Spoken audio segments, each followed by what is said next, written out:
Alhamdulillah, muslimin dan muslimat yang dirahmati Allah. Alhamdulillah, syukur kita kepada Allah Subhanahu wa taala diberikan kesempatan untuk kita bertemu pada malam yang mulia ini. Dan insyaallah kita akan sambung kembali perbincangan kita berkaitan sambungan kita sebelum daripada bulan Ramadan yang lalu, cerita pada tahun ke-6, iaitu As-Sanatus Salisah lil Bi'tsah, tahun ke-6 setelah dibangkitkan Nabi kita Muhammad SAW. Baik, sebagaimana yang telah kita ceritakan, pada tahun ke-6 kenabian Nabi, maka pada waktu tersebut antara Tu'ana'ul Arab, pemimpin Arab, sebahagian daripada mereka, sebilangan kecil daripada mereka yang menerima hidayah daripada Allah Subhanahu wa taala untuk masuk bersama-sama dengan Nabi ke dalam Islam dengan jiwa dan raga mereka. Antaranya kisah bagaimana yang telah kita ceritakan sebelum ini, iaitu kisah Umar Al-Khattab.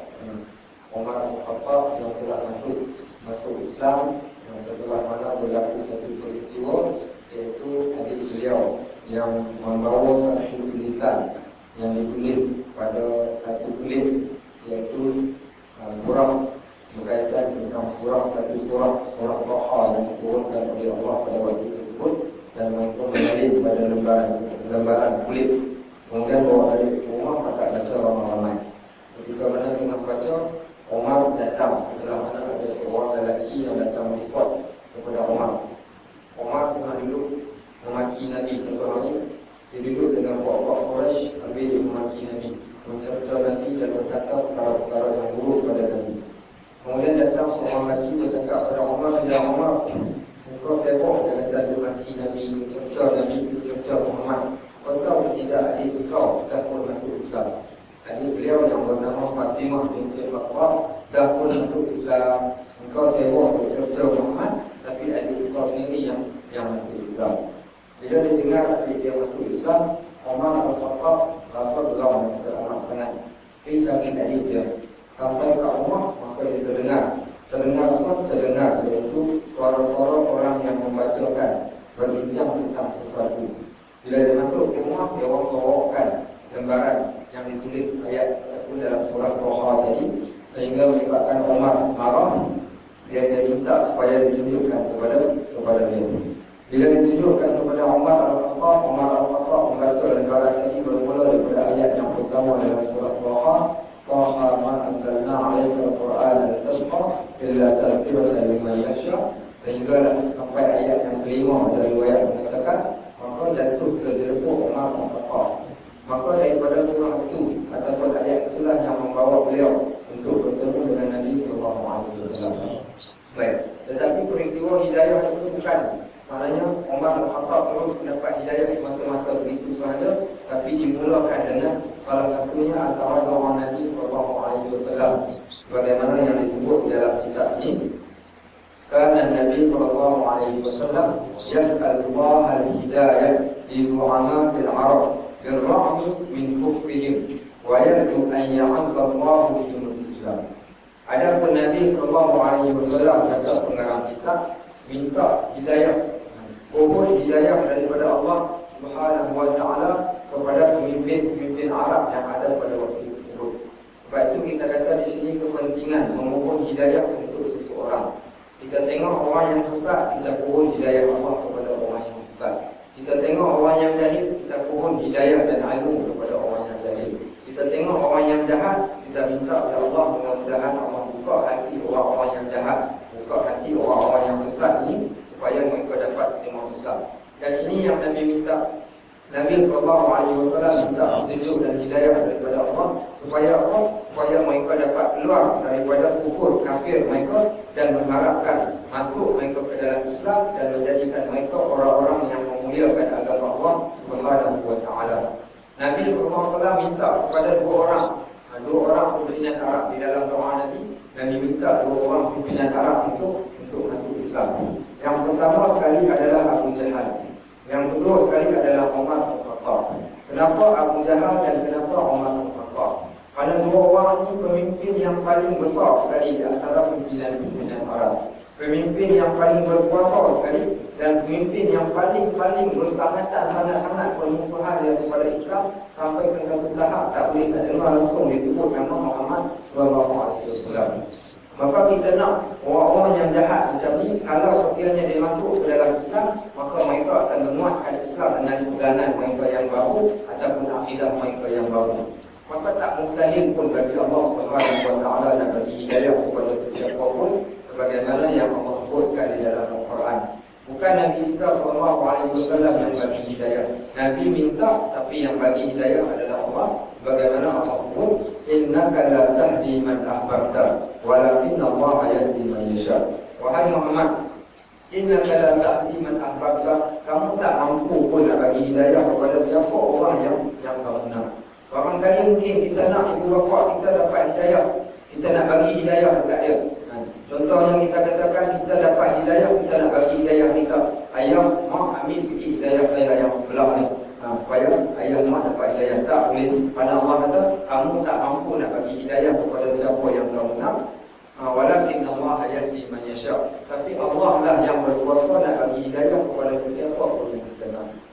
Barangkali mungkin kita dah ajar, kita dah suruh, kita dah larang, kita dah cakap berbagai perkara, tapi yang nak menentukan keislaman, yang nak menentukan seseorang untuk nak menerima hidayah Allah itu adalah datang daripada Allah Subhanahu wa taala sendiri.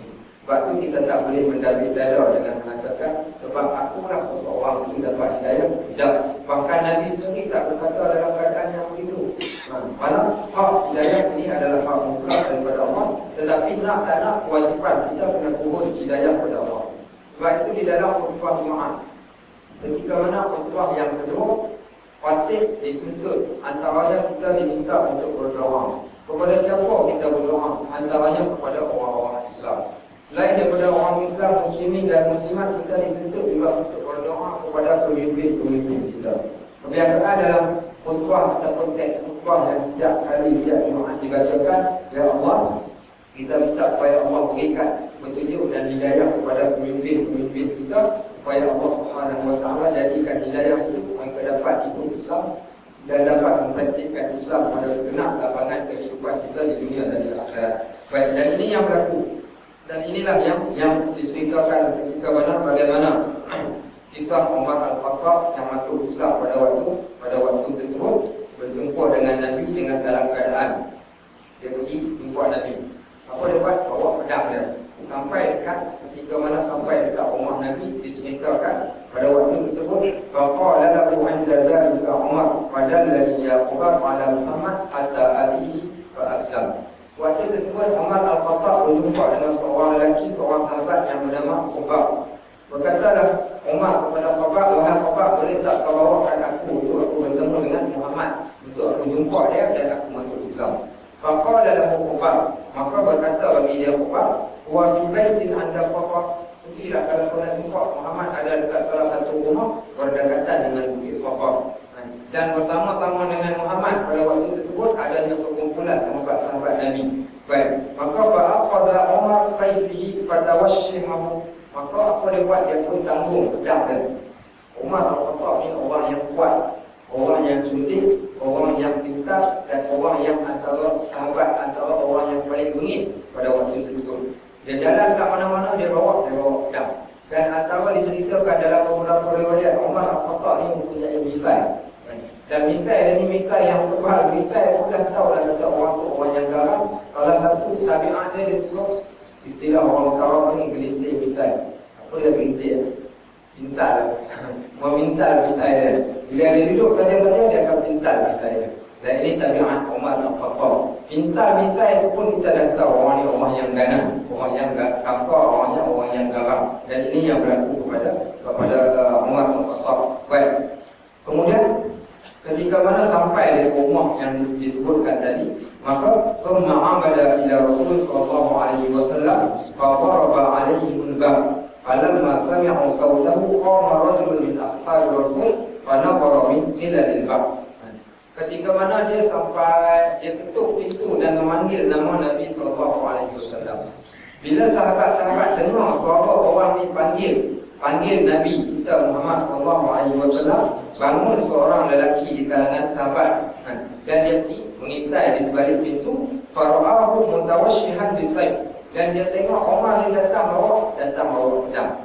Faraja'a ila Rasul sallallahu alaihi wasallam wa huwa fadhi'a faqala ya Rasulullah hadza Umar bin Al-Khattab mutawashshihan sayf. Faqala Hamzah bin Abdul Muttalib. Maka lelaki tadi pergilah jumpa dengan Nabi dan berkata, ya Rasulullah, Umar datang bawa pedang dekat tangan dia. Maka pada waktu tersebut berkata Hamzah bin Abdul Muttalib, iaitu bapa saudara kepada Nabi sallallahu alaihi wasallam.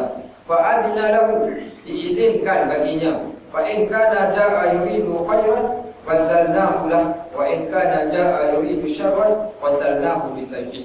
Maka kata mereka, biarkanlah dia masuk. Kata Nabi kita, biarkan Umar Al-Khattab masuk. Dan seorang sahabat, iaitu Hamzah bin Abdul Muttalib berkata, kalaulah Umar ini datang nak cari kebaikan, kita bayar dia dengan kebaikan dia. Dan kalau dia datang nak cari ataupun nak cari bahaya, datang nak membahayakan kita, maka dengan pedang-pedang yang ada pada kita, kita akan mempertahankan diri ataupun kita akan bunuh dia. Sebab itulah kita tengok di sini bagaimana orang-orang yang beriman, kepercayaan mereka kepada Allah Subhanahu wa taala melandasi segala-galanya. Mereka tak takut kepada sesiapa pun. Walaupun pada asalnya Umar ini orang yang paling ditakuti, digeruni oleh puak-puak Quraisy. Orang-orang Quraisy tak berani nak lawan cakap dia. Bahkan diberitakan ketika mana beliau masuk Islam, ketika mana hijrah Nabi ke Madinah, Nabi keluar berhijrah sebelum dan selepas daripada hijrah Umar. Umar terlebih dahulu pergi ke Madinah. Dan diceritakan bagaimana Umar Al-Khattab waktu dia nak pergi ke Madinah itu apa berlaku. Dia kata kepada, dia panggil semua pengusaha-pengusaha Arab dan bercakap kepada mereka, wahai kamu puak musyrikin semua yang ada kat Mekah ni, esok aku nak pergi berhijrah ke Madinah. Siapa yang boleh datang dan halang aku, silakan datang. Kalau dia nak tengok isteri dia jadi janda, anak-anak dia jadi yatim piatu, silalah datang dan tahan aku daripada keluar berhijrah ke Madinah. Nabi keluar berhijrah ke Madinah dengan Abu Bakar As-Siddiq secara diam-diam, tapi beliau secara terang-terangan. Kat sini bukan nak sebutkan Nabi penakut dan Umar berani, tidak. Nabi ada perancangan dia yang tertentu supaya perancangannya tak gagal, maka Nabi berada dalam keadaan yang rahsia. Adapun Umar Al-Khattab, kerana beliau dikenali oleh semua orang yang tegas, orang yang garang dan orang yang berani, maka tak ada siapa pun yang berani untuk lawan dia, dan mereka biarkan dia untuk keluar pergi ke Madinah pada waktu tersebut. Sebab itulah kaedah menyebut dalam kitab sirah, al-mu'min qawi billah, al-mu'min qawiyyun billah wasiqun bita'yidih. Orang-orang yang beriman yang kuat, kekuatan dia, pegangan dia dengan Allah Subhanahu wa taala, maka kita wasiqun bita'yidih. Orang ni orang yang boleh kita percayai. Kenapa Umar datang ni? Kerana satu perkara saja, kerana Allah Subhanahu wa taala. Dia tak datang untuk benda-benda yang lain. Dan dia nak masuk Islam tadi itu bukan nak masuk Islam kerana nakkan habuan-habuan yang tertentu, tapi dia masuk Islam disebabkan oleh kerana satu perkataan saja, iaitu perkataan Allah Subhanahu wa taala. Faqala Rasul sallallahu alaihi wasallam, berkata Nabi kepada mereka pada waktu tersebut, idzan lahu, berikan izin kepadanya. Fa azina lahu rajul wa nahwa ilayhi Rasul sallallahu alaihi wasallam hatta laqiyahu fil hajrah. Maka datanglah dia di bawahnya orang Umar Al-Khattab kepada Nabi sehingga bertemu dengan Nabi pada satu sudut di dalam rumah tersebut. Fa aqada bihi bi hajzatihi aw bi majma'i ridaihi thumma jabazahu bi jabzatan shadidah wa qala ma ja'a bika ya ibn al-Khattab. Kemudian pula apa dia buat? Dia turunkan dia punya penutup kepala tadi dan ditanya oleh Nabi, apa sebab kamu datang kemari? Apa benda yang membawakan kamu sehingga kamu datang ke sini, wahai Umar Al-Khattab? Fa wallahi ma ara an tantahi hatta yunzilullahu bika qari'atan. Dan sesungguhnya demi Allah, aku tak tahu sampai bila akan berlaku, iaitu engkau ini akan berada dalam keadaan engkau itu, ataupun sehingga Allah turunkan kepada engkau, iaitu qari'atan, satu tanda-tanda yang tertentu yang menyebabkan engkau datang kemari. Setahu aku, engkau ni wahai Umar tak akan datang melainkan ada sebab yang penting, yang sangat-sangat untuk engkau datang ke sini. Faqala Umar, maka berkata Umar pada waktu tersebut, ya Rasulullah, jituka li'u'minu billahi wa bi rusulih wa bima ja'a min 'indillah. Wahai Rasulullah, aku datang ke sini kerana untuk aku beriman kepada Allah dan untuk aku beriman kepada Rasulnya dan apa yang telah dibawa daripada, yaitu Rasul yang membawa sesuatu daripada Tuhannya, yaitu Allah Subhanahu wa taala. Apa berlaku? Fakabbara Rasul sallallahu alaihi wasallam, maka bertakbirlah Nabi sallallahu alaihi wasallam takbiratun, dengan satu takbir. Arafa ahlu baitin min ashabi Rasul sallallahu alaihi wasallam anna Umar qad aslam, sehingga menyebabkan semua orang dalam rumah tersebut mengetahui yang Umar telah masuk Islam. Maknanya perbualan Nabi bersama dengan Umar itu bukan perbualan di hadapan sahabat-sahabat yang lain, tetapi adalah perbualan secara diam-diam. Umar datang, dibawa Nabi masuk ke satu bilik yang ada di dalamnya Nabi SAW, dan Nabi bertanya kepada Umar, apa yang sebab yang kamu datang? Maka jawab Umar, aku datang kerana nak beriman kepada Allah, aku datang kerana nak beriman dengan engkau dan apa yang engkau bawa. Maka Nabi bertakbir dengan takbir yang kuat. Maka ucapan takbir ni, apa tujuan ucapan takbir? Sebab itu kalau kita tengok dalam Al-Quran ayat, kita sebutkan pada minggu yang lalu cerita berkaitan bulan Ramadan ataupun pada hari raya, Allah sebut walitukmilul iddata walitukabbirullaha ala ma hadakum, dan sempurnakan puasa kamu dan bertakbirlah kepada Allah di atas pemberian yang Allah telah berikan, dan bertakbirlah kamu kepada Allah di atas hidayah Allah yang Allah berikan. Mana-mana tempat, mana-mana orang yang mendapat hidayah, maka tidak ada lafaz yang paling terbaik untuk diucapkan melainkan ucapan Allahu Akbar. Ucapan Allahu Akbar ni tujuan nak membesarkan Allah Subhanahu wa taala, kerana telah memberikan satu hidayah yang tak mampu mana-mana manusia pun nak bagi hidayah, melainkan hidayah ini datang daripada Allah Subhanahu wa taala. Dan Allah lah juga yang telah mengabulkan doa daripada Nabi kita Muhammad sallallahu alaihi wasallam yang meminta dua orang ini masuk Islam, dan salah seorang daripada mereka sahaja yang masuk Islam. Kat sini juga menunjukkan ada permintaan yang Allah terima dan ada permintaan yang Allah tak terima. Allah tak terima permintaan Nabi untuk jadikan Abu Jahal masuk Islam, tapi Allah terima permintaan Nabi untuk jadikan Umar Al-Khattab masuk Islam. Baik, maka masuklah Umar Al-Khattab sebagai seorang Islam. Dan semua sahabat-sahabat mengetahui bila mana mereka mendengar Nabi SAW bertakbir, maka mereka mengetahui pada waktu tersebut Umar Al-Khattab telah masuk Islam. Fatafarraqa ashab Rasul sallallahu alaihi wasallam min makanihim wa qad azzu fi anfusihim hina aslama Umar. Maka apa berlaku?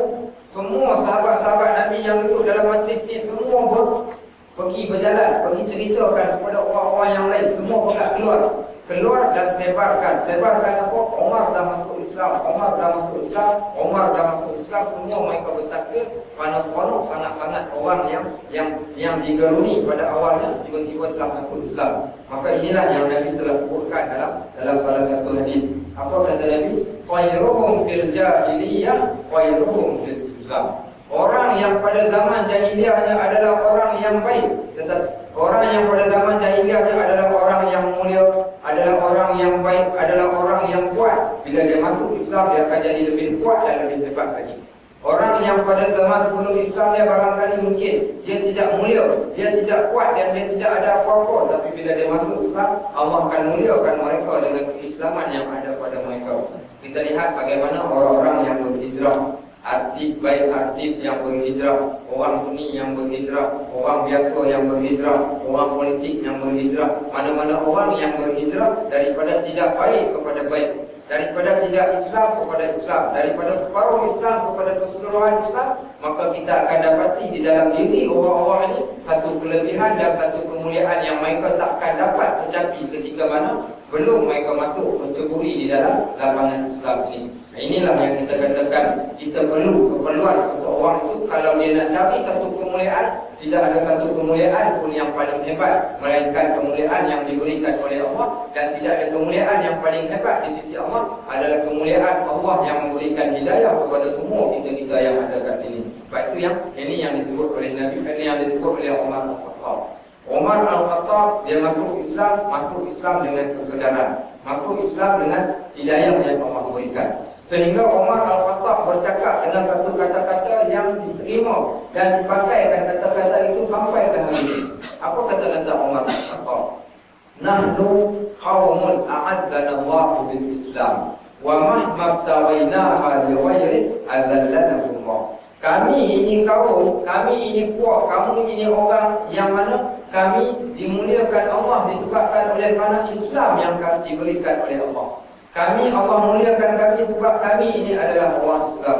Wa ma mabtawainaha li ghairi, tetapi kalaulah sekiranya kami tinggalkan dan kami tak nak pada Islam, azallanahumullah, nescaya Allah akan hina kami disebabkan oleh mana kami tak nak terima Islam tadi. Kita tengok bagaimana orang-orang yang zaman terdahulu. Zaman terdahulunya mereka orang yang jauh daripada Islam. Bila mereka masuk Islam, harga mereka makin meningkat.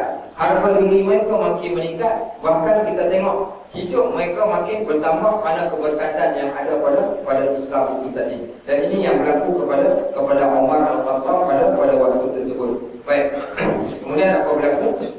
Maka berkatalah semua sahabat-sahabat Nabi berbangga dengan kemasukan Umar Al-Khattab, iaitu bersama-sama berdekatan dengan kemasukan Umar Al-Khattab juga adalah salah seorangnya, iaitu Hamzah. Wa arafu annahuma sayamna'an Rasul sallallahu alaihi wasallam wa yantasifuna bihima min aduwwihim. Kenapa? Dua orang ini, Hamzah bin Abdul Muttalib, orang yang kuat musyrikin dia, orang yang kuat bapa musyrikin pada waktu tersebut. Umar Al-Khattab juga orang yang kuat. Bila mana kedua-dua orang ini masuk Islam, apa akan berlaku? Maka mereka mengatakan, sahabat-sahabat mengatakan, maka jemaah kita akan menjadi lebih kuat lagi, kerana dua orang inilah yang dahulu yang paling kuat lawan kita. Bila dua-dua orang ini dah masuk bersama-sama dengan kita, maka menyebabkan orang-orang Arab pada waktu tersebut takkan berani lagi untuk nak mengganggu pokok Islam pada waktu tersebut. Baik, apa berlaku? Qala Umar, berkata Umar pada waktu tersebut, lamma aslamtu, ketika mana aku masuk Islam, tilkal lailah, pada waktu malam, pada malam tersebut, tadhakkartu ay ahli Makkah asyaddu li Rasulillah sallallahu alaihi wasallam adawatan hatta atihi fa akhbarahu anni qad aslamtu. Malam aku masuk Islam itu, kata Umar Al-Khattab, maka aku dulu mencari-cari siapakah orang yang paling kuat sekali permusuhan dia dengan Islam pada waktu tersebut. Aku pergi cari semua mereka dan aku pergi cakap pada muka-muka mereka, hei kamu yang lawan Muhammad sebelum ini, kau tahu ke tidak aku dahulunya juga lawan Muhammad, tapi hari ini aku bersama-sama dengan Muhammad. Dia mengatakan, aku telah pergi menceritakan kepada semua musuh-musuh Nabi SAW dan berkata aku dah pun masuk Islam. Qala qultu Abu Jahal, dan berkata Umar Al-Khattab, aku juga telah berkata perkara yang sama kepada Abu Jahal pada waktu tersebut, kabarkan kepada dia aku dah pun masuk Islam, engkau bila lagi. Apa berlaku? Semua orang kafir musyrikin Mekah pada waktu tersebut tak terkata apa, bahkan mereka terduduk. Kerana apa? Orang-orang yang cerdik. Umar Al-Khattab ini kecerdikan, dia ni terkenal di antara sahabat, antara sebelum masuk Islam, pembesar Quraisy yang cerdik. Orang yang pandai membaca di kalangan orang-orang Arab yang buta huruf, tetapi beliau adalah orang yang pandai membaca.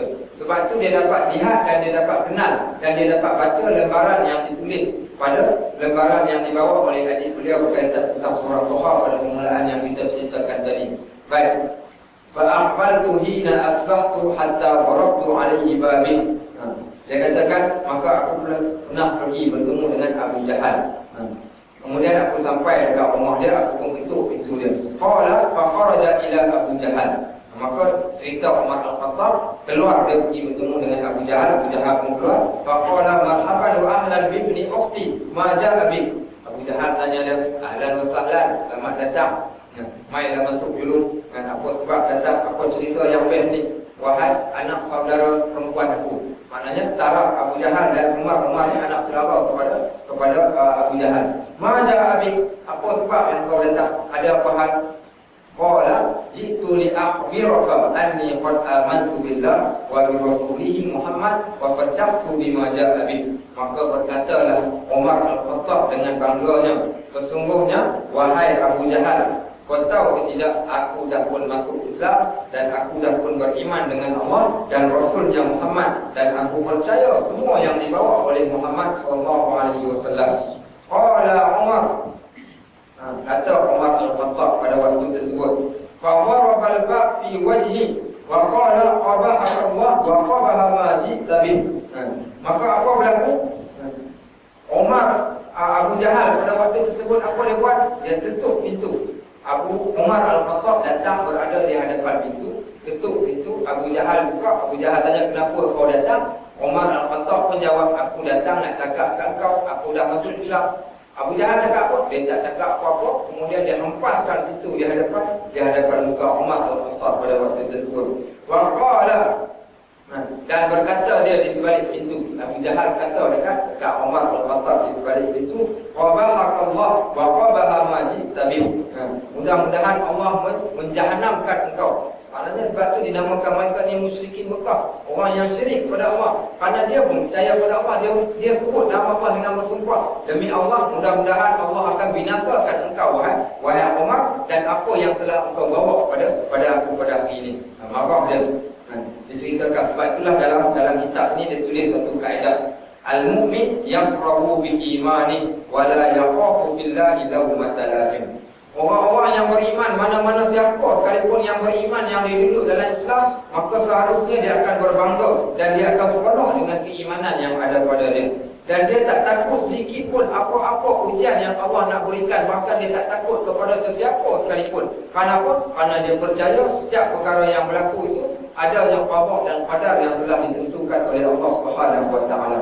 Ini yang kita nak. Orang yang beriman dia tak takut. Sebab bagaimana yang Allah sebut, wahsyawni wa la tahsyawun nas. Apa yang berlaku? Diberitakan pagi tadi saya mengajar kat satu tempat tafsir surah Al-Muzammil. Ayat pertama sampai ayat yang kedua Allah turunkan ayat surah Muzammil. Ya ayyuhal muzammil qumil laila illa qalila. Wahai orang yang sedang berselimut, bangunlah kamu di tengah malam untuk solat kepada Allah. Bila turun ayat yang pertama dan ayat yang kedua, apa berlaku?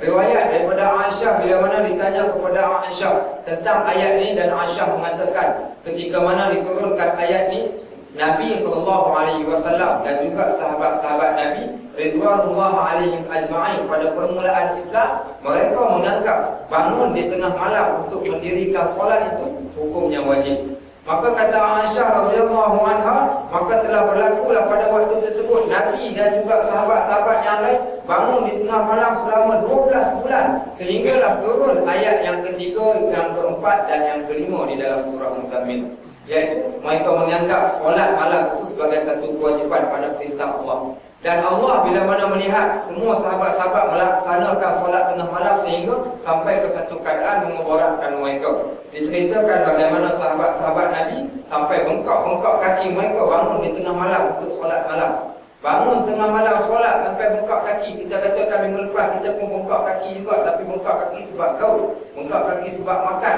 Sahabat-sahabat Nabi bengkak kaki sebab bangun di tengah malam solat. Sebab Allah nak ringankan, Allah turunkan pula ayat yang ketiga, ya ayyuhal muzammil qumil laila illa qalila nisfahu aw inqushu qalila aw zid alayhi wa rattilil qur'ana tartila. Wahai orang yang beriman, kamu bangunlah, keluarkan dari selimut, jangan duduk dalam selimut, bangunlah di tengah malam. Wahai orang yang berselimut, bangunlah kamu untuk bersolat. Nak ambil sebahagian malam, separuh malam ataupun sedikit daripada malam. Warattilil Qur'an tartila, dan bacalah Al-Quran dengan tartil. Pada waktu tersebut barulah mereka mengetahui hukum di tengah malam itu hukumnya adalah sunat. Baik, maka diceritakan kenapa ayat ini diturunkan. Disebut berkaitan Nabi berselimut. Nabi berselimut disebabkan oleh dua perkara. Kenapa yang Nabi berselimut? Yang pertama sekali riwayat daripada Aisyah juga mengatakan Nabi berselimut setelah mana Nabi turun daripada Gua Hira, diterima wahyu yang pertama. Nabi takut sangat-sangat bila mana bertemu dengan Jibril alaihi salam, dan takut sangat-sangat dengan wahyu yang telah diturunkan oleh Allah Subhanahu Wa Taala. Kenapa Nabi takutkan sangat-sangat? Kalau kita tengok di dalam Al-Quran, Allah ceritakan bagaimana hebatnya Al-Quran yang diturunkan kepada manusia. Allah sebut, "Lau anzalna hadzal Qur'ana 'ala jabalin la ra'aitahu khashi'an mutasaddian min khasyatillah." Kalaulah sekiranya kami turunkan Al-Quran ini di atas bukit, nescaya bukit itu akan hancur berkecai. Kenapa? Khasyatillah, takut bukit tadi kepada Allah Subhanahu Wa Taala. Maka adakah Nabi tak mengalami perasaan takut? Sudah tentu Nabi yang hebat pun mengalami perasaan takut yang bersangatan. Orang yang paling dekat dengan Allah makin takut mereka kepada Allah Subhanahu wa taala sebagaimana Nabi. Nabi turun wahyu yang pertama, Nabi takut sangat-sangat sehingga Nabi balik ke rumah dan Nabi berkata kepada Khadijah, "Zammiluni, zammiluni, dassiruni, dassiruni." Iaitu selimutkan aku sambil meletak tubuh badan Nabi. Ini takut yang pertama, takut pada Allah. Yang kedua, hadis riwayat daripada Anas bin Malik mengatakan, menceritakan bagaimana Nabi SAW ketika mana diturunkan surah ini disebabkan oleh kerana satu benda. Apa dia? Nabi sedih sangat-sangat. Nabi sedih sangat-sangat disebabkan setiap dakwah yang Nabi dakwahkan kepada orang-orang Mekah pada waktu tersebut dibalas dengan cercaan, dibalas dengan makian, dibalas dengan kita katakan dengan kesukaran dan dibalas dengan tindakan azab dan sebagainya, menyebabkan Nabi kecewa dan Nabi sedih sangat-sangat. Maka Allah minta Nabi untuk nak mengobati segala kesedihan ini, iaitu dengan cara bangun di tengah malam untuk bermunajat kepada Allah Subhanahu wa taala. Maka hasil daripada munajat inilah menjadikan Nabi kuat dan menjadikan Nabi hebat disebabkan oleh kerana bertambahnya iman ke dalam dada Nabi sallallahu alaihi wasallam. Sebab itu dalam surah Muzammil Allah sebut, "Ya ayyuhal muzammil Qumil laila illa qalila nisfahu aw inqushu qalila aw zid 'alaihi wa rattilil qur'ana tartila inna sanulqi 'alaika qawlan saqila." Tujuan Allah turunkan dan perintahkan manusia bangun di tengah malam, terutama Nabi dan juga sahabat-sahabat Nabi, kerana Allah sebut inna sanulqi 'alaika qawlan saqila. Wahai Muhammad, kau kena bangun malam. Kau kena cari suplemen yang boleh menyebabkan iman kau bertambah kuat. Apa tujuannya? Kerana kami nak berikan kepada engkau satu kata-kata yang cukup berat untuk engkau ucapkan dan untuk engkau sebutkan, iaitu kata-kata dakwah nak ajak manusia kepada Allah Subhanahu wa taala. Ini yang berlaku. Dan sebab itu kalau kita tengok orang yang menerima Islam, yang dapat hidayah Allah ni, maka dia rasa tenang dan dia akan jadi kuat, kerana keimanan tadilah yang menyebabkan mereka jadi kuat. Sebagaimana yang berlaku kepada Umar, hasil daripada keyakinan yang ada pada dia. Kenapa hari ini kita umat Islam sebahagian kita rasa kita tak kuat, rasa kita tak mampu, bahkan bukan sekadar nak bercakap kepada orang yang non-Muslim, kepada orang Muslim, bukan sekadar kepada orang Muslim yang jauh, bahkan kepada orang yang dekat dengan kita pun kadang-kadang kita tak mampu nak cakap. Anak-anak tak pakai tudung, ibu bapa nak tegur anak-anak. Saya pernah, saudara saya, anaknya ni perempuan, belajar sekolah agama sampai tingkatan 6. Habis tingkatan 6 pergi kerja kat KL, dah kerja kat KL, kerja pun dah kerja besar, kerja dah cantik elok semua. Makin daripada tudung yang bulat membaluti tubuh makin mengecil sampai dah ke satu tahap hilang terus tudung. Jadi bila balik ke kampung dengan fashion yang pelbagai, kita pun sebab kita nak jaga juga status keluarga kita semua, dalam ramai-ramai keluarga semua pakai tudung, tiba-tiba muncul seorang pun tak pakai tudung. Kita pun pergi cakap kat bapak dia, pakcik, pak lam, pak su, kenapa biarkan ni anak kita ni sayang dulu dah belajar sekolah agama, kenapa tak suruh pakai tudung, kenapa dia tak nak pakai tudung? Dia kata susah lah, dia kata Haji, nak suruh budak-budak lah dia pakai tudung. Dia tanya kenapa susah pula, masing-masing dah besar panjang, dia pandai fikir sendiri. Itu yang pertama. Tetapi bila kita kaji, bukan sebab itu, disebabkan oleh panas sogokan yang dapat daripada anak. Mau taknya anak balik tukar peti sejuk, tukar langsir, buat balik kuih, bagi duit bulan-bulan, jadi bapak ni nak cakap pasal selat silu. Sebab itu Islam kata perkataan nak mengajak manusia kepada Islam ni satu perkataan yang berat, yang tak semua orang berkemampuan nak cakap. Sebab itu dia memerlukan kepada satu kekuatan. Kekuatannya adalah kekuatan iman. Yang kedua, orang yang nak dapatkan kekuatan ni, dia takkan dapat kekuatan melainkan dengan keyakinan dia kepada agama dia yang menjadikan dia rasa kuat dan dia yakin dan dia tak pedulikan apa sahaja pun. Tanya sahabat kita Asia Afro, ada dia peduli orang nak kata apa-apa. Permulaan Islam, dia masuk Islam, apa berlaku? Nak keluar daripada rumah terpaksa sorok-sorok. Keluar di waktu tengok kawan-kawan tak nampak, baru buka pintu keluar pergi. Hanya sekadar nak solat subuh di surau, keluar diam-diam, buka pintu pelan-pelan, tutup pun pelan-pelan supaya orang tak tahu. Kawan tanya nak pergi mana? Nak pergi minum. Kawan tanya nak pergi mana? Nak ada hal, nak keluar sekejap. Tapi lama kelamaan bila dia merasakan keyakinan Islam yang dia pegang, apa berlaku? Kau nak cakap apa, lantaklah aku pakai jubah aku di siang hari, aku boleh pakai jubah. jubah. Di malam hari aku boleh pakai jubah. Aku nak pergi mana pun aku tak malu dan aku tak segan. Hari ini yang kita yang ada kat sini, mungkin ada orang yang tak malu pakai jubah, tapi mungkin ada orang yang pakai jubah, segan pula nak buat alim sangat. Nampak? Sebab apa? Sebab kita tak sampai ke tahap keyakinan, kesungguhan dan kita nak betul-betul pegang dengan Islam tadi. Bukan saya nak katakan yang tak pakai jubah tadi itu tak baik, tidak.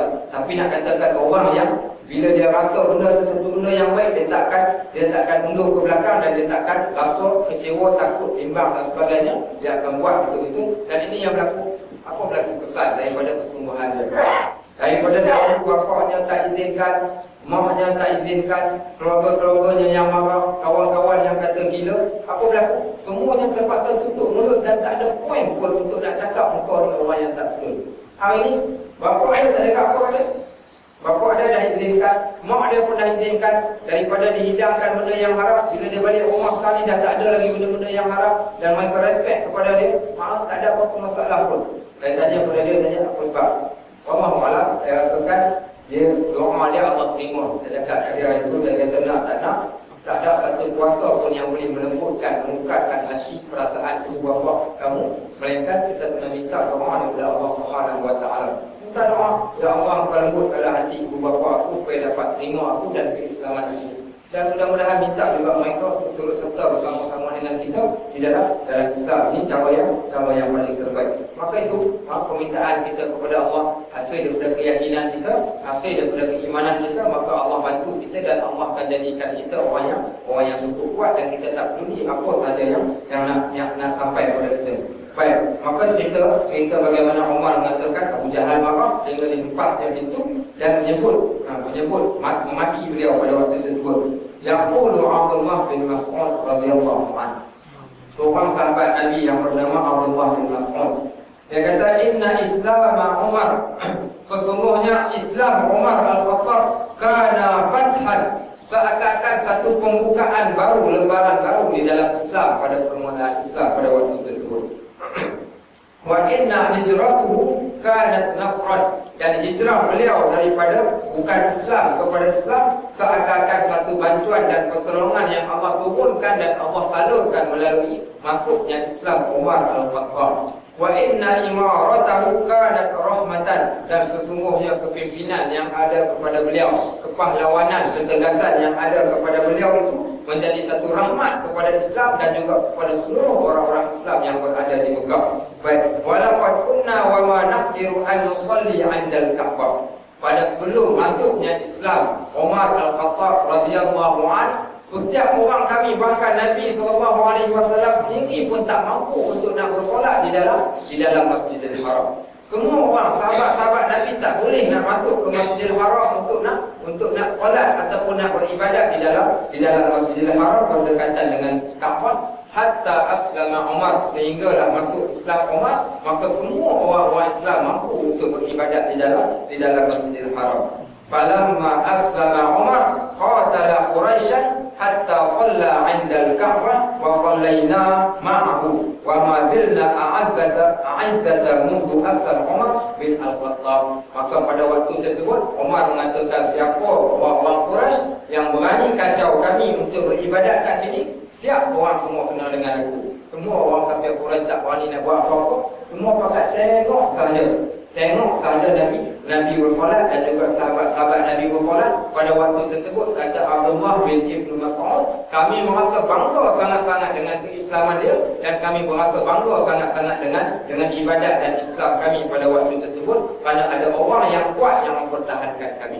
Ini kepentingan adanya kekuatan pada umat Islam. Walaupun seorang yang kuat, hari ini dalam banyak-banyak dunia Islam, siapakah dunia Islam ataupun negara Islam yang lantang yang boleh menjadi hero yang mempertahankan umat Islam yang dianiaya? Pada waktu tersebut, waktu ini beberapa sahabat-sahabat Nabi dan Nabi dianiaya oleh orang-orang Quraisy. Siapa yang bangkit menentang mereka? Nabi sudah tentu. Tetapi siapakah lagi yang nak menguatkan, yang menyebabkan orang-orang bukan Islam takut kepada Islam pada waktu tersebut? Tidak lain dan tidak bukan adalah Umar bin Khattab. Tetapi apa yang berlaku pada hari ini? Umat Islam, lihat apa yang berlaku di Mesir. Umat Islam dibunuh hanya bukan orang-orang dewasa yang lelaki, bahkan yang dibunuh itu kanak-kanak. Diceritakan bagaimana gambar yang saya tengok seorang budak perempuan kenapa kena tembak sehingga terburai perut dia ni. Mak ada budak perempuan yang kepalanya dah terputus daripada atas, terkeluar otak. Di mulut masih lagi tercungak-cungak bercakap lagi dalam keadaan kepala dah habis pula kena bom. Siapa yang tembak? Iaitu Jeneral Abdul Fattah Al-Sisi. Siapa dia? Nama pun Abdul Fattah, seorang Islam yang membunuh orang Islam. Siapa orang Islam yang bangun untuk membela? Melainkan orang yang ada di Mesir. Gambar yang paling menyedihkan seorang lelaki mendukung satu mayat. Kalau dukung satu mayat yang biasa, okey lagi. Tapi mayat yang dia dukung ini adalah mayat yang dah pun dibakar oleh Jeneral Al-Sisi ini. Mayat yang diletakkan dalam masjid, dia orang datang dan bakar masjid dan bakar mayat. Kerana nak ambil kemuliaan yang ada pada mayat tadi, tanggung mayat yang dah terbakar ni, bawa lari daripada terus dibakar dan dibawa oleh bulldozer. Bayangkan tengok tengah dukung mayat yang dah pun hitam legap terbakar dalam keadaan darah meleleh-leleh keluar dekat tubuh badannya, semata-mata kerana nak bantu seorang Islam yang lain. Siapa di kalangan mereka yang jadi hero? Mungkin orang Mesir, tapi siapa yang mendengar suara orang Mesir? Kerana mereka adalah orang biasa. Kita nak seorang yang ada power, seorang yang bila dia bercakap semua dunia akan pandang kepada dia. Kerana orang ni adalah orang yang berpengaruh. Sebab itulah di Palestin, kalau kita tengok banyak nasyid-nasyid dan salah satu slogan yang mereka gunakan ketika mana membuat ataupun mengadakan apa-apa demonstrasi yang aman, nak berlawan dengan Palestin, nak berlawan dengan Israel ataupun nak berlawan dengan tentera, dengan orang-orang barat dan sebagainya, mereka akan mengatakan Aina ya Umar, Aina ya Umar, di mana engkau wahai Umar? Kami menantikan Umar yang kedua. Selain daripada Umar Al-Khattab, kami nak juga Umar yang lain muncul pada saat-saat akhir umat Islam yang diancam sebegitu teruk pada zaman hari ini. Kita tengok kita ada seorang saja ya dalam dunia Islam, banyak-banyak negara Islam. Apa yang berlaku pada Saudi, tidak ada satu perkataan pun yang keluar daripada mulut mereka. Itu pun setelah mana dah rosak Mesir pada hari ini, baru keluar kenyataan untuk nak membantu, nak membangunkan kembali Mesir. Bukan pembangunan yang kita nak, tapi kita nak memuliakan jiwa-jiwa orang-orang yang dibunuh. Kita nak kita orang Islam ni memuliakan, memberikan bantuan untuk tidak berlaku kezaliman pada masa kini. Sebab itu Nabi sebut dalam bab kezaliman ni, apa Nabi kata? Bantulah orang yang zalim dan orang yang dizalimi. Sahabat Ridwanullah alaihi majma'in bertanya kepada Nabi, ya Rasulullah, bagaimana kami nak bantu orang yang zalim? Bantu orang yang dizalimi kami tahu. Nak bantu orang yang zalim ni bagaimana caranya? Maka kata Nabi, menghilangkan kezaliman yang mereka lakukan. Tak kiralah apa cara sekalipun yang boleh dihilangkan kezaliman yang dilakukan. Tapi ada pula orang yang keluar statement mengatakan, mengapa perlu lawan kepada kerajaan yang ada pada waktu tersebut? Kenapa perlu bangun untuk lawan Jeneral Al-Sisi itu? Lawan buat apa? Dia kata merosakkan jiwa kita, tak pasal-pasal dia bunuh kita. Baik kita duduk diam-diam. Sebab tu orang yang tidak memahami dakwah Islam, orang yang tidak menelusuri dakwah Nabi, mereka tak akan memahami arti pengorbanan yang sebenar. Pengorbanan ni akan datang dan tidak akan datang pengorbanan melainkan daripada ujian-ujian yang Allah berikan. Antara ujian tadi, mungkin Allah berikan ujian nyawa, ujian peperangan, ujian kesusahan, ujian kematian dan segala-galanya. Orang yang sabar dan orang yang betul-betul keimanan sahaja, mereka sanggup nak mempertahankan benda itu. Sebab tu kita tengok yang ada di dunia hanya satu suara yang paling kuat hari ini. Siapa? Erdogan daripada Turki. Adapun yang lain semua kecut dan duduk diam. Bahkan negara-negara Arab semuanya menjadi boneka. Kita tengok kenapa mereka nak melawan seorang yang telah membuka border di antara Gaza dan juga Mesir. Sebelum ini Gaza dan Mesir telah ditutup bordernya oleh Husni Mubarak, menutup border sempadan di antara Mesir dan Gaza, sehingga menyebabkan orang-orang Palestin daripada Gaza tidak boleh nak memasuki ke Mesir untuk nak mencari bahan-bahan ataupun barangan-barangan kerana mereka telah disekat di dalam Palestin. Tiba-tiba bila datang Morsi telah membuka sempadan tadi, disebabkan buka sempadan ni, kenapa kita nak jatuhkan Morsi? Dan kemudian apa yang dia buat sebelum ini, Amerika telah menghadkan pengeluaran gandum, dibenarkan Mesir boleh mengeluarkan 20% saja gandum di dalam negara dia. Bila Morsi berkuasa, dia telah bukakan daripada 20 kepada 60, menyebabkan Amerika marah dan Israel juga marah pada waktu tersebut. Adakah bila Amerika dan Israel maka kita pun nak ikut kata-kata mereka dan nak tunduk kepada mereka? Sebab itu kita nak Umar yang kedua untuk bangun nak membela umat Islam sebagaimana yang berlaku pada zaman-zaman sistem khilafah Islam, iaitu kita prihatin kepada umat Islam yang ditindas. Kerana bukan saja-saja mereka nak bangun nak menentang, melainkan disebabkan mereka telah dizalimi. Sebab itu nak tak nak kita perlukan kepada orang-orang yang berani sebagaimana beraninya Umar Al-Khattab. Umar Al-Khattab dia beriman, dia memperkatakan tentang keimanan dia pergi jumpa dengan semua orang. Tapi kita hari ini, kenapa kita nak menyembunyikan keimanan yang ada pada kita? Melainkan kalau jumlah yang terlalu sedikit. Sebagaimana cerita Ashabul Kahfi. Ashabul Kahfi diceritakan di dalam Al-Quran, 5 orang mereka nak dibandingkan dengan keseluruhan orang yang lain adalah orang yang kufur pada Allah. Mereka berlima sahaja yang Islam. Maka pada waktu tersebut minoriti yang teramat sangat lain cerita. Sebab kita perlu wajib untuk nak menyelamatkan diri. Tapi hari ini umat Islam terlalu ramai, tapi ramai kita sebagaimana yang digambarkan oleh Nabi SAW dalam satu hadis. Apa Nabi sebut? Yushikul umam an tatada'a kama tatada'a al-akalatu ila was'atiha. Akan menimpa di akhir zaman kelak umat Islam ini, dia akan jadi sebagaimana satu hidangan yang dikerumuni oleh pemangsa-pemangsa.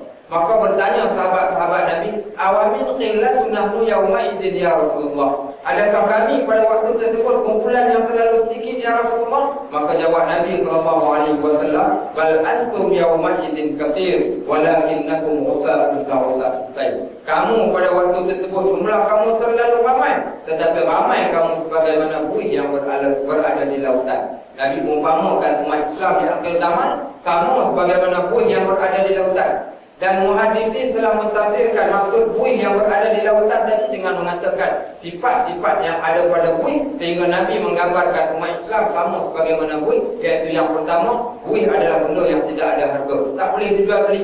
Maka sama dengan umat Islam. Buih adalah benda yang kotor bersama dengan benda-benda yang kotor, sama juga umat Islam. Buih mudah dibawa oleh arus, sama juga oleh umat Islam yang ada di akhir zaman. Maka Nabi sebut, apa Nabi kata?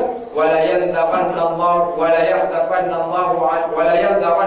ala qulubi wa adubikum al-mahabbata minkum. Maka pada waktu tersebut kami akan mencabut keluar daripada hati musuh-musuh kamu perasaan gerun dan takut kepada kamu umat Islam. Wala yahzafannallahu ala qulubikum al-wahnu. Dan kami akan campakkan pula ke dalam hati umat Islam pada waktu tersebut satu penyakit yang dinamakan penyakit al-wahnu.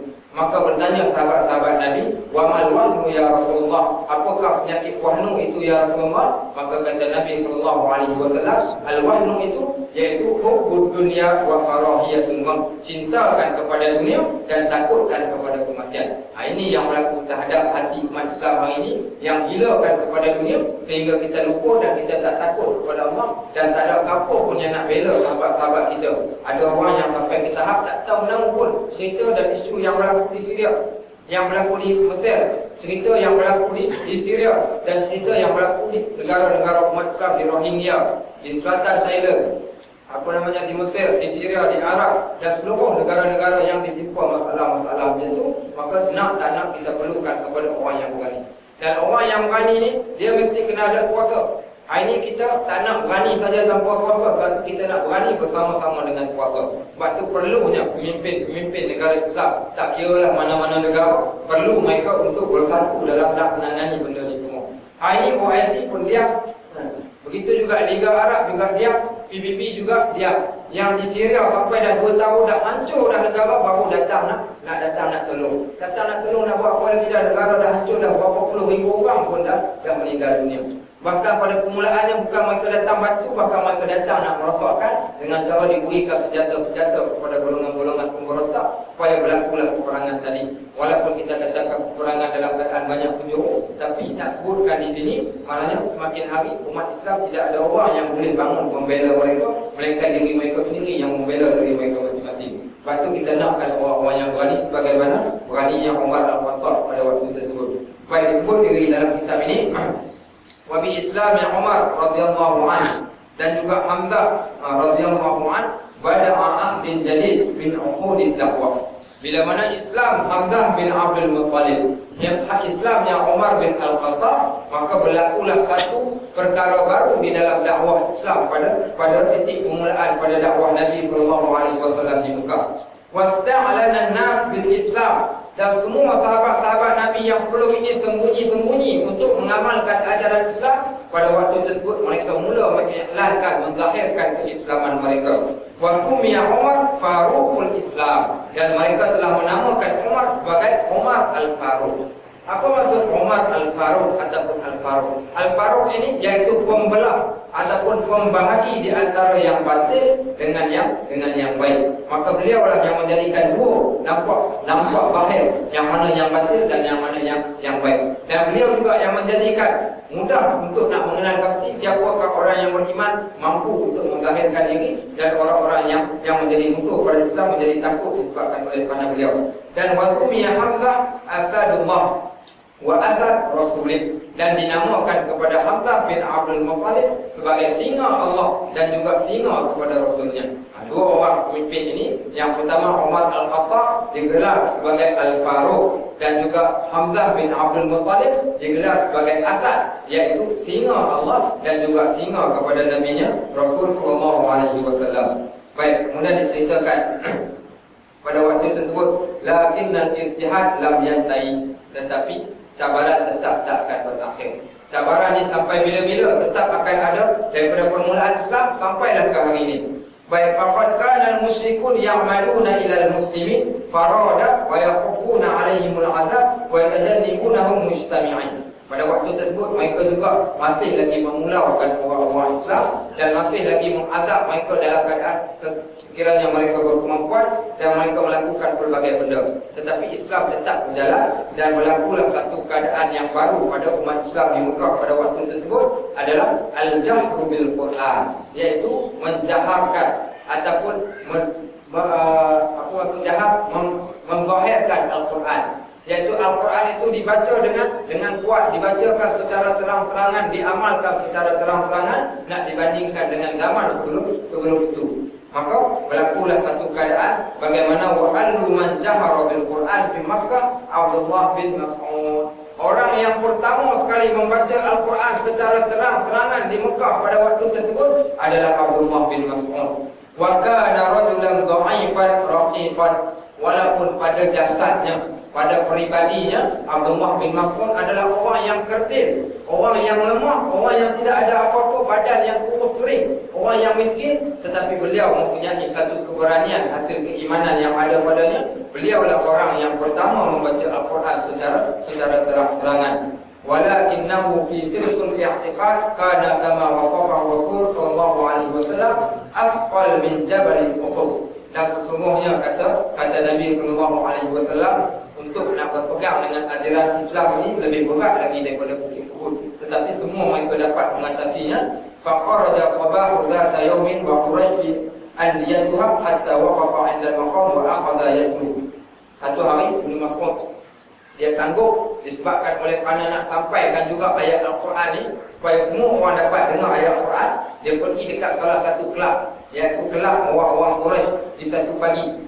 Dan dia pun membacakan satu ayat Al-Quran, Bismillahirrahmanirrahim, Ar-Rahman 'allamal Quran, khalaqal insan 'allamahul bayan. Dia baca dalam surah Ar-Rahman, permulaan surah Ar-Rahman. Apa kata Allah Subhanahu wa taala? Dan Allah yang bersifat dengan sifat Ar-Rahman. Dan dialah Allah yang telah mengajarkan kepada manusia Al-Quran. Dan dialah Allah yang telah menjadikan manusia dan telah mengajarkan kepada manusia dengan keterangan-keterangan Al-Quran. Faqara al-asyad bin Quraisy wa qamu ilaihi yasrifunahu wa yuzunahu wa huwa yaqra.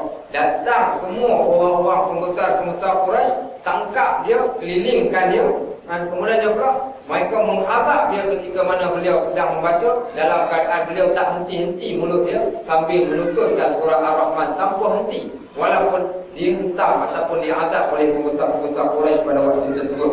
Hatta qara'a minha ma sya'allah an yaqra' fansarafa ila ashabihi wa asara al-izab fi wajhihi faqala lahu ashabuhu hadha alladhi khashayna alayhi faqala ma kana a'da'ullah ahwan alayya minhum al-an wa la in syi'tum la aqra'anna alayhim ghadan faqalu la laqad asma'tahu ma yuqrinun. Maka pada waktu itu diceritakan kepada Nabi SAW apa yang telah berlaku kepada Abdullah bin Mas'ud, dan Nabi kata, itulah yang aku risaukan, takut mereka mengapa-apakan engkau. Dan kata Abdullah bin Mas'ud, demi Allah wahai Muhammad, wahai Rasulullah, sesungguhnya Kalau sekiranya aku takkan hentikan walaupun apa azab yang mereka berikan, dan esok pagi aku akan pastikan aku akan pergi baca semula kali kedua kepada mereka-mereka yang ada di kelab tersebut. Ini kehebatan hasil keimanan, hasil daripada semangat bila mana adanya sokongan-sokongan yang bertambah kepada Islam, sehingga berlakulah kejadiannya, iaitu dijaharkan ataupun dibacakan Al-Quran itu secara terang-terangan, walaupun dalam keadaan tentangan makin hebat di kalangan kaum musyrikin bukan pada waktu tersebut. Muslimin dan muslimat yang dirahmati Allah, inilah jiwa-jiwa yang kita nak. Jiwa-jiwa yang kita nak supaya jiwa-jiwa ini kalau boleh muncul pada zaman kita hari ini, maka alangkah beruntungnya Islam. Sudah pasti umat Islam tidak akan dianiaya, sudah pasti umat Islam tidak akan dizalimi oleh mana-mana puak, mana mereka takut kepada orang-orang yang berani dan orang-orang yang sanggup untuk nak mempertahankan agama mereka, agama Islam, daripada ditentang, dizalimi dan dicerca oleh puak-puak kafir. Baik, muslimin dan muslimat yang dirahmati Allah, kita sambung sedikit. Saya ambil satu hadis daripada kisah bagaimana Nabi SAW mendidik sahabat-sahabat Nabi yang lain. InsyaAllah malam ini kita akan baca satu hadis yang lain. Pada minggu yang sudah kita baca kisah seorang lelaki yang bersolat kan. Kisah seorang lelaki yang bersolat. Baik, hari ini insyaAllah kita akan baca satu hadis yang lain, menceritakan tentang Nabi SAW, tentang Nabi SAW mendidik, bagaimana Nabi mendidik sahabat-sahabat yang lain. Hadis yang pertama dari Abdullah bin Umar bin Al-As. An Abdullah bin Amr bin Al-As radhiyallahu ta'ala anhuma qala, hadis dari Abdullah bin Umar bin Amr bin Al-As. Baik, dia ceritakan satu hari qala kharaja Rasul sallallahu alaihi wasallam zata yaumin min ba'di hijrin. Satu hari Nabi sallallahu alaihi wasallam keluar dari bilik dia dan masuk ke dalam masjid. Baik. Kemudiannya pula waqad wa iza huwa bi halqatain. Kemudiannya pula waktu Nabi masuk ke dalam masjid itu, Nabi melihat ada dua kelompok manusia. Nabi keluar dari rumah Nabi, bilik Nabi masuk ke dalam masjid dan Nabi melihat ada dua jemaah ataupun dua kumpulan, dua halaqah. Ihdahuma yaqra'una al-Quran wa yad'una Allah Ta'ala. Satu kumpulan ini sedang membaca Al-Quran dan sedang berdoa kepada Allah Subhanahu wa Ta'ala. Wal ukhra yata'allamu wa yu'allimun. Dan satu kumpulan yang lain mereka belajar dan mengajar. Dua kumpulan Nabi keluar. Ini hadis yang sahih diriwayatkan oleh Imam Bukhari dan Imam Muslim. Nabi SAW keluar daripada bilik Nabi, masuk ke dalam masjid. Nabi tengok dua kumpulan. Satu kumpulan sedang baca Al-Quran dan sedang berdoa. Satu kumpulan sedang belajar dan diajar. Ada orang yang mengajar dan ada orang yang belajar. Macam kita hari ini. Baik. Kemudian faqala Nabi SAW, berkata Nabi SAW, kullu ala khairu haula yaqra'una al-Quran wa yad'una Allah. Semua mereka ini adalah orang-orang yang baik. Semua ini berada dalam keadaan yang baik, dalam keadaan yang baik. Yaitu mereka membaca Al-Quran dan berdoa kepada Allah. Fa in syaa'a a'tahum wa in syaa'a mana'ahum. Dan kiranya Allah nak, Allah boleh kabulkan doa-doa mereka. Dan kiranya Allah tak nak, Allah juga boleh tolak doa-doa mereka. Maknanya Nabi sebut pro dan kontra dia. Allah boleh terima doa yang mereka baca, Quran yang mereka baca, dan Allah juga boleh tolak. Allah boleh terima doa yang mereka minta dan Allah juga boleh tolak. Kemudian apa Nabi buat? Wa haula yu'allimuna wa yata'allamun. Dan satu kumpulan lagi kata Nabi sambil menunjukkan kepada satu golongan, iaitu golongan yang mengajar dan belajar. Sebagaimana kita berada pada hari ini, maka Nabi pun berkata, wa innama bu'istu mu'alliman fajalasa ma'ahum. Nabi pun berkata, sesungguhnya aku diutuskan sebagai seorang guru yang mendidik. Lantas Nabi SAW duduk bersama dengan mereka di dalam majlis ilmu. Maknanya ada dua majlis yang baik dalam masjid. Satu majlis orang sedang zikir dan juga baca Al-Quran dan juga berdoa. Satu majlis menuntut ilmu, ada orang mengajar dan ada orang yang belajar. Bila Nabi sampai, Nabi mengatakan majlis ni baik, maka sedang berdoa, baca Quran, mudah-mudahan dia orang minta Allah akan berikan dan Allah boleh tolak. Dan Nabi tengok pada kumpulan yang kedua, kumpulan yang sedang belajar. Nabi datang dan Nabi duduk dengan kumpulan yang belajar dan Nabi mengatakan, mu'aistu mu'alliman, aku dibangkitkan untuk menjadi pendidik. Maka Nabi duduk bersama-sama dengan mereka. Apa pengajaran hadis yang kita dapat daripada hadis ini? Baik, berkata Imam Nawawi rahimahullah dalam permulaan kitab syarah kepada Sahih Muslim, bahawa disunatkan bagi mereka yang menulis sesuatu hadis bila mana disebutkan nama Allah Subhanahu wa taala, maka hendaklah ia menambah perkataan Allah Azza wa Jalla. Dalam hadis ini disebut Allah Azza wa Jalla. Baik. Kemudian juga dia kata yang kedua, jika dikaji faktor geografi. Dia silap, sebuah silap. Baik. Pengajaran dia kata tu. Yang pertama di antara amalan manusia ada bab, iaitu dalam bab menuntut ilmu. Yang kedua ada bab dalam bab membaca Al-Quran, berzikir dan juga baca doa.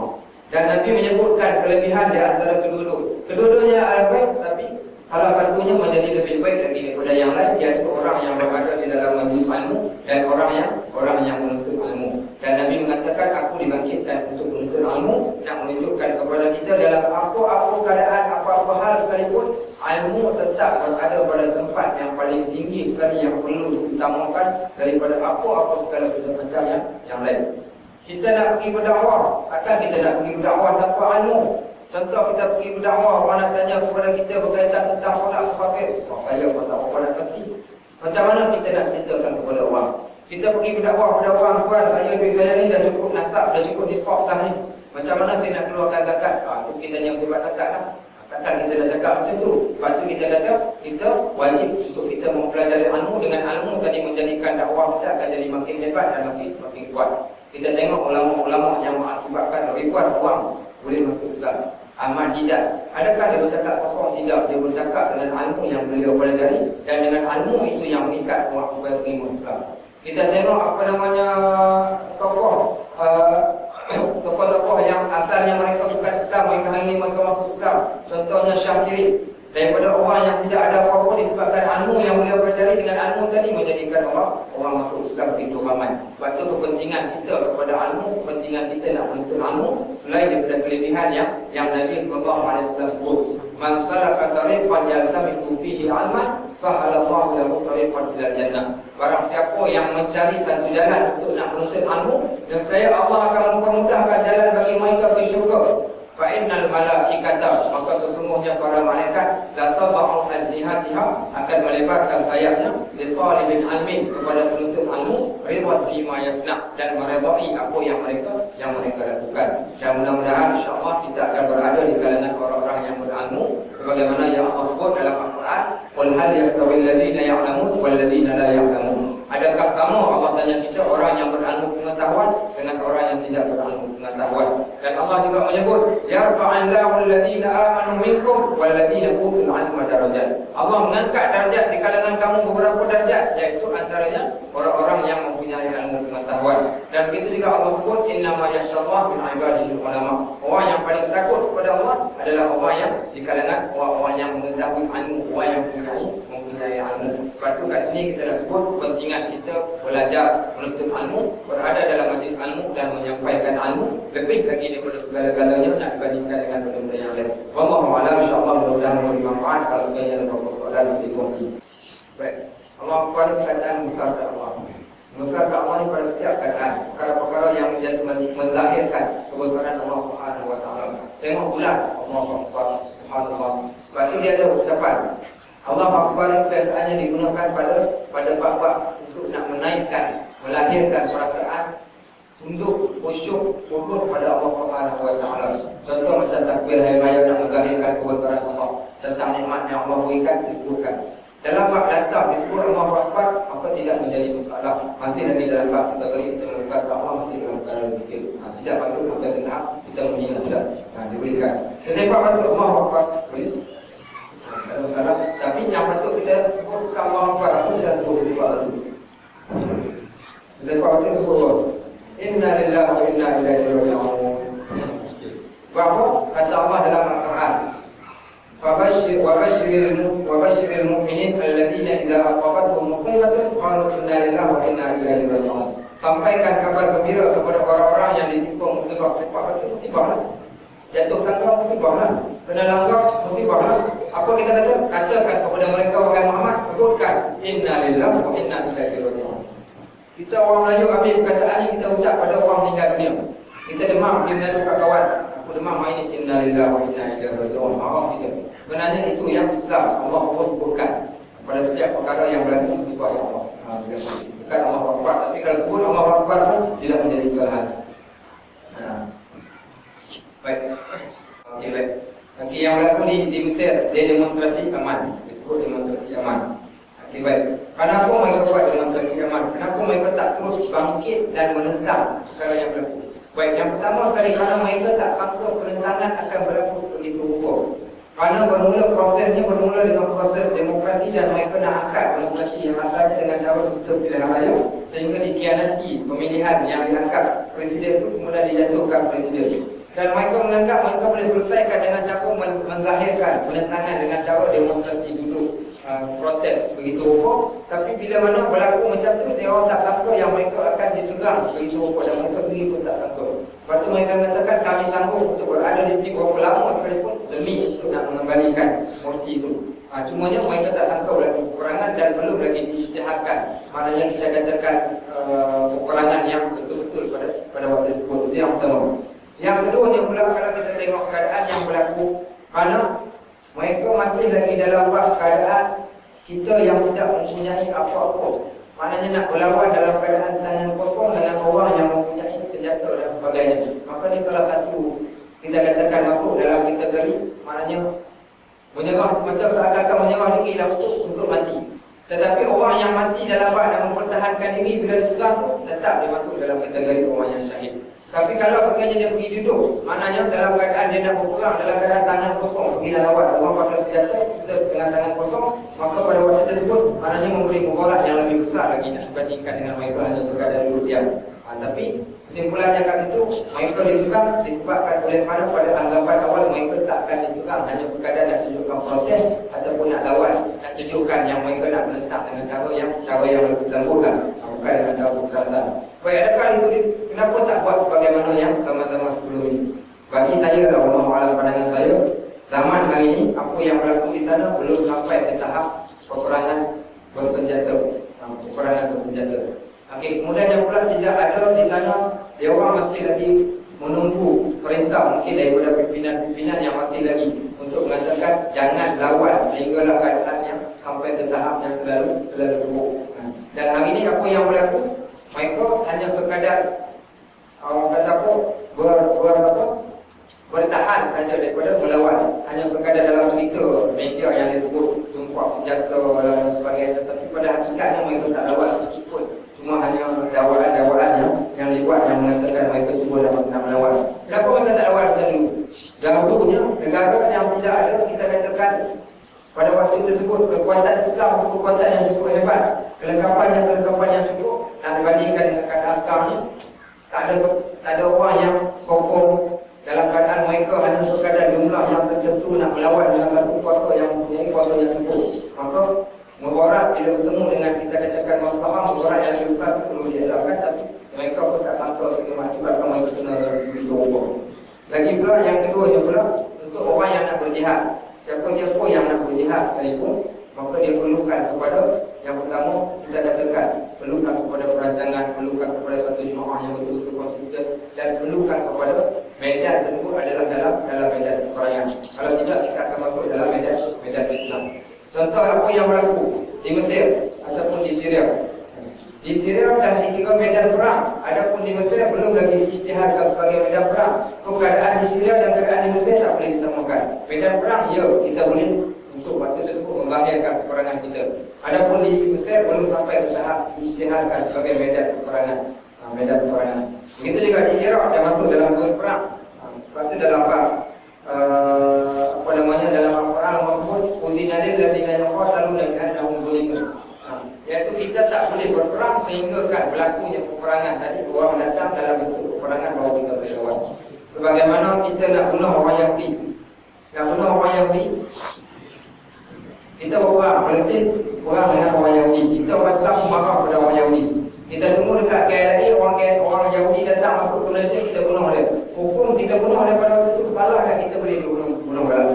Kita marah dekat orang US, jumpa orang US kat mana-mana tempat kat Malaysia, kita bunuh dia, haram hukum dia dan salah. Walaupun tidak di medan peperangan. Iaitu orang yang berada di medan peperangan saja yang kita boleh lawan dengan mereka. Adapun yang di luar medan peperangan tak boleh lawan. Maka situasi di Mesir masih lagi belum diisytiharkan sebagai medan peperangan, hanya peperangan dari satu pihak serangan macam itulah kita katakan. Dan mereka yang mempertahankan ini tetap dikira orang yang mempertahankan ini dikira sebagai syahid adalah waktu.